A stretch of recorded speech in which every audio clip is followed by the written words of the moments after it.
দেশকে এমনভাবে গড়ে তোলা হবে বিশ্ব তাকিয়ে থাকবে। চট্টগ্রামে টানেল ও এক্সপ্রেসওয়ে নির্মাণ উদ্বোধন করে বললেন প্রধানমন্ত্রী। চুরিহাট্টায় আগুনে পুড়ে যাওয়া ৬ জনের অবস্থা গুরুতর, ৩ জন উন্নতির দিকে জানালেন বার্ন ইউনিটের প্রধান। চকবাজারে দ্বিতীয় দিনের মতো চলছে কেমিক্যাল সরানোর কাজ, আগুনের ঘটনায় আলামত সংগ্রহ অব্যাহত। এবং পুরান ঢাকা থেকে জরুরি ভিত্তিতে কেমিক্যাল কারখানা সরিয়ে নেওয়ার আহ্বান নগর পরিকল্পনাবিদদের।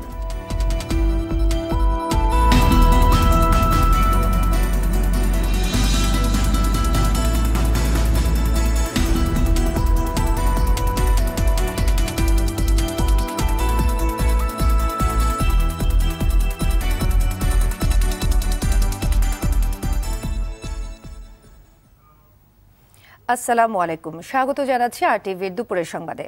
শুনছিলেন মার্কেন্টাইল ব্যাংক শিরোনাম। আপনাদের সঙ্গে আছি আমি সৈয়দা সাদিয়া বেনাজের।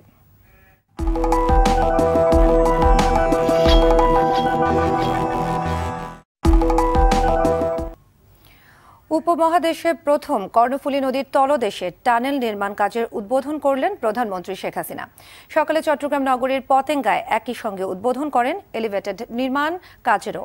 পরে সুধী সমাবেশে যোগ দিয়ে প্রধানমন্ত্রী বলেন, উন্নয়নশীল দেশের ধারাবাহিকতা ধরে রেখে উন্নত দেশ গড়তে চায় সরকার। মাসুদ রানার ক্যামেরায় চট্টগ্রামের পতেঙ্গা থেকে আরও জানাচ্ছেন মারুফ রেজা।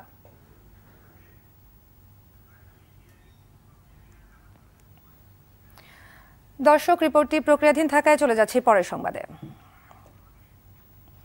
রাজধানীর চকবাজারে আগুনের ঘটনায় এখনো ৬ জনের অবস্থা আশঙ্কাজনক, জানিয়েছে ঢাকা মেডিকেলের বার্ন ইউনিটের সমন্বয়ক ডাক্তার সামন্তলাল সেন। নিহত ৬৭ জনের মধ্যে এখন পর্যন্ত ৪৮ জনের মৃতদেহ শনাক্ত হয়েছে, আর বাকি ১৯ জনের মরদেহ শনাক্তে ইতিমধ্যে নিহত ও তাদের স্বজনদের ডিএনএ নমুনা সংগ্রহ করা হয়েছে। আগুনের ঘটনায় এখনো নিখোঁজ রয়েছেন ২৪ জন। অগ্নিকাণ্ডে আহত আশঙ্কাজনক ৯ জনের অবস্থা অপরিবর্তিত রয়েছে। আগামী ২-৩ দিনের মধ্যে অপারেশনের পর তাদের পরবর্তী অবস্থা জানা যাবে বলে জানান বার্ন ইউনিটের সমন্বয়ক। এদিকে জাতীয় সংসদের speaker doctor Shirin Sharmin Chowdhury burn ইউনিটে যান আহত ও দগ্ধদের খোঁজ নিতে। এ সময় প্রধানমন্ত্রীর পক্ষ থেকে আহতদেরকে ৫০,০০০ টাকা করে দেওয়ার ঘোষণা দেন তিনি।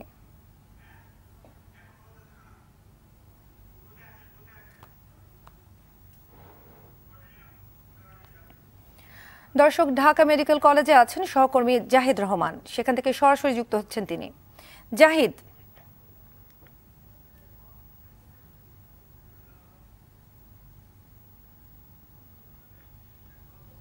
আমাকে শুনতে পাচ্ছেন?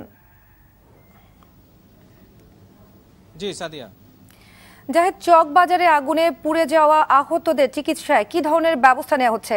আরো জানতে চাচ্ছি, আজ কতজনের মরদেহ হস্তান্তর করা হয়েছে? সাদিয়া, আপনি জানেন যে ইতিমধ্যে কিন্তু ৬৭ জনের যে মৃত্যুর ঘটনা ঘটেছিল তার মধ্যে ৪৮ জনকে কিন্তু মৃতদেহ হস্তান্তর করা হয়েছে পরিবারের কাছে, এবং এরপরে বাকি যে ১৯ জন রয়েছে সেগুলোর জন্য ডিএনএ নমুনা সেটি কিন্তু সংগ্রহ করা হয়েছে। আর যারা আহত রয়েছেন তারা কিন্তু বার্ন ইউনিটে রয়েছেন। আপনি দেখতে পাচ্ছেন যে আমার ঠিক পিছনে আইসিইউতে দেখা যাচ্ছে যে তারা চিকিৎসাধীন অবস্থায় আছেন, এবং তাদের খুব যত্ন সহকারে কিন্তু সার্বিক যে জিনিসগুলো সেগুলো কিন্তু তদারকি করা হচ্ছে। আমরা এই মুহূর্তে একটু কথা বলতে চাইব এখানে বার্ন ইউনিটের যে সমন্বয়ক রয়েছেন ডক্টর সামন্তলাল সেনের সাথে। উনি যদি আমাকে জানান যে এই যে রোগী তাদের অবস্থা আসলে এখন কি পর্যায়ে রয়েছে, এবং মাননীয় প্রধানমন্ত্রী গতকাল এসেছিলেন, সেটিরও একটু কি অবস্থা তিনি খোঁজখবর নিয়েছেন। ধন্যবাদ। আমাদের এখানে ৯ জন রোগী এখন বর্তমানে আছে, তাদের মধ্যে ৩ জনের অবস্থা একটু উন্নতির দিকে, আর বাকি যে ৬ জন আছে তারা এখনো আশঙ্কাজনক অবস্থা আছে, কেউই ঝুঁকি মুক্ত না বলতে হবে। আর ৩ জনকে আমরা চেষ্টা করছি তাড়াতাড়ি ছেড়ে দেওয়া যায় কিনা। আমরা একটা মেডিকেল বোর্ড প্রতিদিনই এটা পরীক্ষা করা হচ্ছে। আর সবচেয়ে কালকে যে মাননীয় প্রধানমন্ত্রী আসছিলেন, উনি আমাদেরকে নির্দেশ দিয়ে গেছেন রোগীদের জন্য চিকিৎসার সমস্ত কোনো ত্রুটি না হয়, এবং উনি ওনার তহবিল থেকে ৫০,০০০ টাকা করে প্রত্যেকটা রোগীর আত্মীয়র কাছে দেওয়ার জন্য বলছেন, যেটা আমরা কিছুক্ষণ আগে হস্তান্তর করছি। এটা চিকিৎসার বাদে তাদের অন্যান্য পুনর্বাসনের জন্য উনি দিয়ে গেছেন। বাকি যে ৩ জনের কথা বলছিলেন, এই ৩ জনকে আসলে তারা এখান থেকে মুক্ত হতে পারবেন কিনা, এখান থেকে বাসায় ফিরে যেতে পারবেন কিনা? আশা করছি। রুগী ডাক্তার হিসেবে তো কোনোদিনই যতক্ষণ পর্যন্ত রুগী হাসপাতাল থেকে ডিসচার্জ হয়ে বাড়িতে না যায় আমরা কোনো সময় সেটা একদম সুস্থ বলি না। তো আশা করছি যে আমরা এই ৩ জনকে ২-১ দিনের মধ্যে ছেড়ে দিতে পারবো।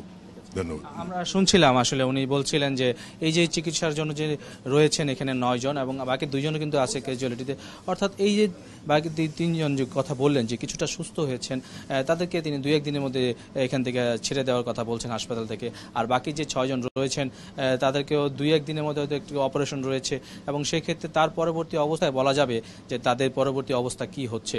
তবে এখন পর্যন্ত আমি যদি বলতে চাই যে এই ছিল কিন্তু এই যে চিকিৎসার যে আপনি দেখতে পেলেন কিছুক্ষণ আগে আমার পিছনে আইসিইউতে, তারা কিন্তু চিকিৎসার সেটি কিন্তু সেবা নিয়ে যাচ্ছেন। সাদিয়া। জাহেদ, আপনাকে ধন্যবাদ। দর্শক, এতক্ষণ ঢাকা মেডিকেল কলেজ হাসপাতাল থেকে জানাচ্ছিলেন জাহিদ রহমান। চকবাজারে আগুনের ঘটনায় আজও কাজ করছে স্বরাষ্ট্র মন্ত্রণালয়ের তদন্ত কমিটি। তদন্ত কমিটির আহ্বায়ক প্রদীপ রঞ্জন চক্রবর্তী জানান, তদন্তের স্বার্থে সব ধরনের আলামত সংগ্রহ অব্যাহত রয়েছে। এদিকে লালবাগ জোনের ডিসি ইব্রাহিম খান জানিয়েছেন, দ্বিতীয় দিনের মতো চলছে কেমিক্যাল সরানোর কাজ। পুরান ঢাকা থেকে পর্যায়ক্রমে সব কেমিক্যাল সরানো হবে বলেও জানান তিনি।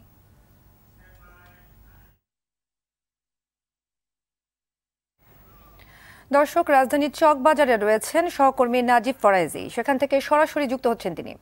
নাজিব, ওয়াহেদ মঞ্জিলের কেমিক্যাল সরানোর অগ্রগতি সম্পর্কে আমাদেরকে জানান।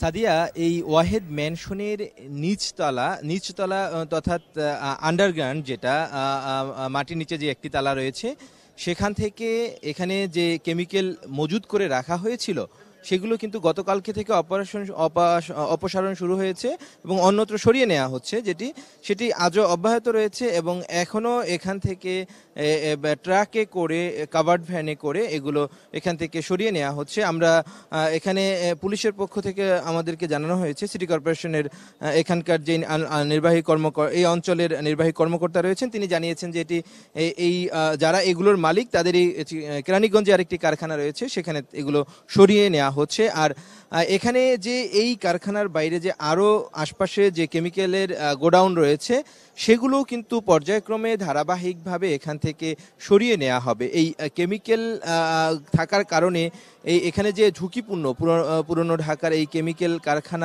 কেমিক্যালের গোডাউনের কারণে যে ঝুঁকিপূর্ণ একটি অবস্থান রয়েছে এবং সেটি অনেক আগে থেকেই এখানে রয়েছে এবং নিমতলির ঘটনার পরে এই যে উদ্যোগ নেওয়া হয়েছিল সেটি সফল হয়নি এবং এরপর এই যে চকবাজারের এই চুরিহাট্টা যেই ওয়াহেদ ম্যানশনের যেই এই ঘটনা, এরপর থেকে কিন্তু এই ভয়াবহ অগ্নিকাণ্ডের পর প্রশাসনের পক্ষ থেকে একেবারেই কঠোরভাবে এই উদ্যোগ নেওয়া হয়েছে এবং অনেক কঠোরভাবে তারা নির্দেশ দিয়েছেন যে কোনো মূল্যে তারা এগুলো এখান থেকে সরিয়ে নেবেন এবং পুরনো ঢাকাকে ঝুঁকিমুক্ত করার স্বার্থেই তারা এই কাজটি করবেন এবং এটি সমন্বিত উদ্যোগের মাধ্যমে করা হবে এবং যে কারণে প্রধানমন্ত্রীর পক্ষ থেকে যে নির্দেশ দেওয়া হয়েছে এবং পুলিশের পক্ষ থেকে সেটি বাস্তবায়ন করবে পুলিশ, সেই সঙ্গে সিটি কর্পোরেশন এবং অন্যান্য যেই সংস্থা রয়েছে সবাই মিলে এই কাজটি করবে।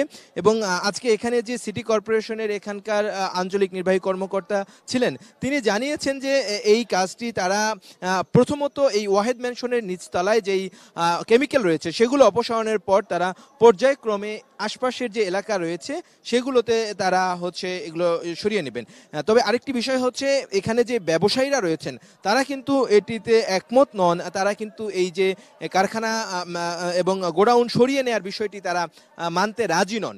কিন্তু এখানের লালবাগের যেই ডিসি রয়েছেন, পুলিশের উপ পুলিশ কমিশনার, তিনি কিন্তু আমাদেরকে জানিয়েছেন যে তারা যে কোনো মূল্যে তারা এখান থেকে সরিয়ে নিয়ে যাবেন, তারা কোনো অবস্থাতেই পিছপা হবেন না।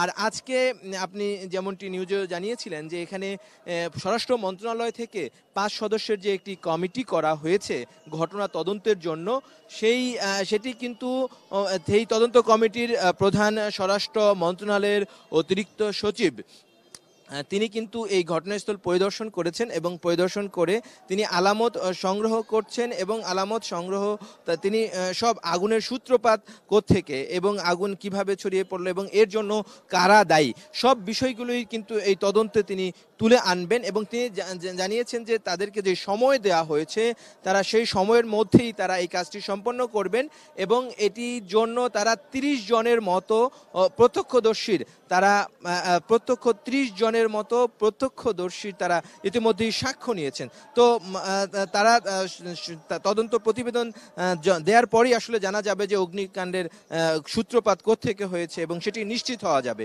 তো এই ছিল আমার কাছ থেকে এখানকার সবশেষ খবর। নাজিব, আপনাকে ধন্যবাদ। দর্শক, চকবাজার থেকে জানাচ্ছিলেন নাজিব ফরাইজি। পুরান ঢাকা থেকে জরুরি ভিত্তিতে কেমিক্যাল কারখানা সরিয়ে নেওয়ার আহ্বান জানিয়েছে দেশের নগর পরিকল্পনাবিদদের প্রতিষ্ঠান Bangladesh institute of planners VIP. সকালে রাজধানীর বাংলা মোটরের প্ল্যানার্স টাওয়ারে সংবাদ সম্মেলন করে এমন আহ্বান জানান প্রতিষ্ঠানটির সভাপতি AKM আবুল কালাম। তিনি বলেন, 2010 সালে নিমতলীতে অগ্নিকাণ্ডের ঘটনার পর পুরান ঢাকাবাসী সচেতন হননি। পাশাপাশি সিটি কর্পোরেশন সহ সরকারের সংশ্লিষ্ট সংস্থাও উদ্যোগী ভূমিকা নিতে পারেনি। আর এ কারণেই চকবাজারের অগ্নিকাণ্ডের ঘটনা ঘটেছে।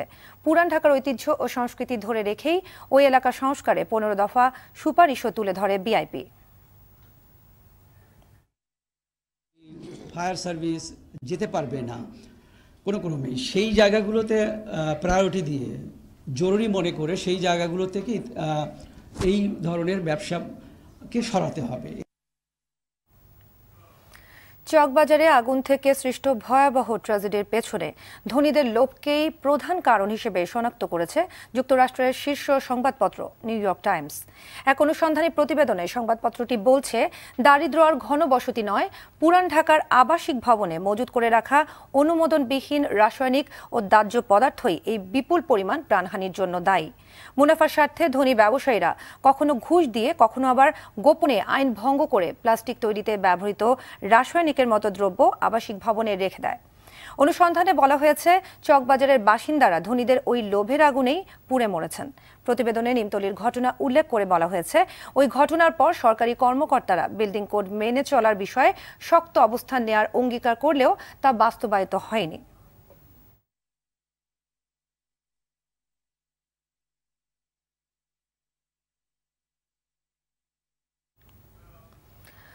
উপমহাদেশে প্রথম কর্ণফুলী নদীর তলদেশে টানেল নির্মাণ কাজের উদ্বোধন করলেন প্রধানমন্ত্রী শেখ হাসিনা। সকালে চট্টগ্রাম নগরীর পতেঙ্গায় একই সঙ্গে উদ্বোধন করেন এলিভেটেড নির্মাণ কাজেরও। পরে সুধী সমাবেশে যোগ দিয়ে প্রধানমন্ত্রী বলেন, উন্নয়নশীল দেশের ধারাবাহিকতা ধরে রেখে উন্নত দেশ করতে চায় সরকার। দর্শক, এবার দেখুন মাসুদ রানার ক্যামেরায় চট্টগ্রামের পতেঙ্গা থেকে রুহুল আমিন তুহিনের রিপোর্টটি। মাত্র বছর তিনেক আগের স্বপ্ন এখন রূপ নিতে যাচ্ছে বাস্তবে। এত দেশকে ছাড়িয়ে বাংলাদেশে নির্মিত হতে যাচ্ছে উপমহাদেশে প্রথম কোনো নদীর তলদেশে টানেলের। জাতির পিতা বঙ্গবন্ধু শেখ মুজিবুর রহমানের নামের এই টানেল কর্ণফুলীর নদীর তলদেশ দিয়ে চট্টগ্রামের পতেঙ্গাকে সংযোজিত করবে ওপারের আনোয়ারাকে। প্রায় 3.5 কিলোমিটার দীর্ঘ এই টানেলের খনন কাজের উদ্বোধন করেন প্রধানমন্ত্রী শেখ হাসিনা। পরে নগরীর লালখান বাজার থেকে শাহ আমানত বিমানবন্দর পর্যন্ত এলিভেটেড এক্সপ্রেসওয়ে নির্মাণ কাজের উদ্বোধন করেন বঙ্গবন্ধু কন্যা। মূলত চট্টগ্রাম শহরের যানজট এড়িয়ে ঢাকা থেকে কক্সবাজারে যেতে সময় বাঁচাবে এই প্রকল্প। প্রকল্প দুটির উদ্বোধন শেষে সাগর তীরে সুধী সমাবেশে যোগ দেন সরকার প্রধান। অর্থনৈতিক উন্নয়নের অংশ হিসেবেই যানজটমুক্ত নগরী গড়তে চায় সরকার। তো আনোয়ার থেকে পটিয়া পর্যন্ত এবং পটিয়ার থেকে কক্সবাজার যে 4 লেনের রাস্তা হচ্ছে, সেই রাস্তা পর্যন্ত সংযোগ রাস্তাটাও আমরা করে দেবো। এখানে 10 কিলোমিটার আরও যদি রাস্তা করা যায় তাহলে এই সংযোগটা হয়ে যাবে এখান থেকে, কারণ ওই রাস্তাটা একটু ছোট আঁকাবাঁকা, এটাকে আমরা 4 লেনের রাস্তা করে দেব। বন্দর নগরীকে ঘিরে সরকারের নানা পরিকল্পনা তুলে ধরেন শেখ হাসিনা। বলেন, এক সময়ে পিছিয়ে থাকা বাংলাদেশ এখন বিশ্বের কাছে সম্মান আর মর্যাদার নাম। সার্বিকভাবে দেশের উন্নয়নের জন্য ব্যাপক কর্মসূচি হাতে নিয়েছি। শুধু এই অঞ্চলেই না, আপনারা জানেন যে দক্ষিণ অঞ্চলে একটা পায়রা পোর্ট নামে নতুন পোর্ট করে দিয়েছি, সেখানেও আমাদের ব্যাপক উন্নয়নের কর্মসূচি চলছে। কারণ জলবায়ু পরিবর্তনের ফলে বাংলাদেশ যে ক্ষতিগ্রস্ত হতে পারে, সেই ক্ষতির হাত থেকে রক্ষা করবার জন্য এখনই আমরা বিশেষ পরিকল্পনা নিয়েছি। সাথে সাথে আমাদের উন্নয়ন পরিকল্পনাটা এমনভাবে নিচ্ছি যে এই ক্ষতির হাত থেকে যেন আমাদের ওই দক্ষিণ অঞ্চলের মানুষ যেন অন্তত রক্ষা পায়। এদিকে 2022 সাল নাগাদ শেষ হবে টানেল নির্মাণ কাজের। আর নির্মাণ কাজ শেষ হলে 80 কিলোমিটার গতিতে যানবাহন চলাচল করতে পারবে 2টি লেনে। মিরেরসরাই থেকে যদি আমরা রুহুল আমিন তুহিন, RTV।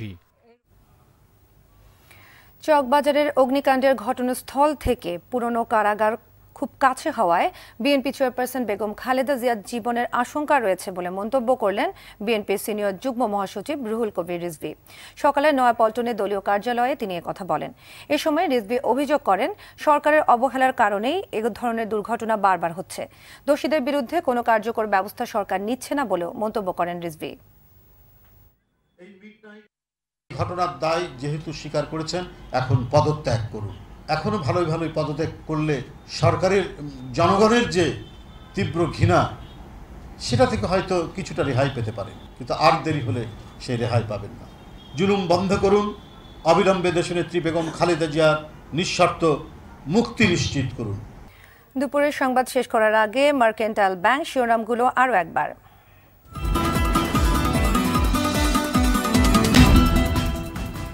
দেশকে এমনভাবে গড়ে তোলা হবে বিশ্ব তাকিয়ে থাকবে, চট্টগ্রামে টানেল ও এক্সপ্রেসওয়ে নির্মাণ উদ্বোধন করে বললেন প্রধানমন্ত্রী। চুরিহাট্টায় আগুনে পুড়ে যাওয়া 6 জনের অবস্থা গুরুতর, 3 জন উন্নতির দিকে, জানালেন বার্ন ইউনিটের প্রধান। চকবাজারে দ্বিতীয় দিনের মতো চলছে কেমিক্যাল সরানোর কাজ, আগুনের ঘটনায় আলামত সংগ্রহ অব্যাহত। এবং পুরান ঢাকা থেকে জরুরি ভিত্তিতে কেমিক্যাল কারখানা সরিয়ে নেওয়ার আহ্বান নগর পরিকল্পনাবিদদের।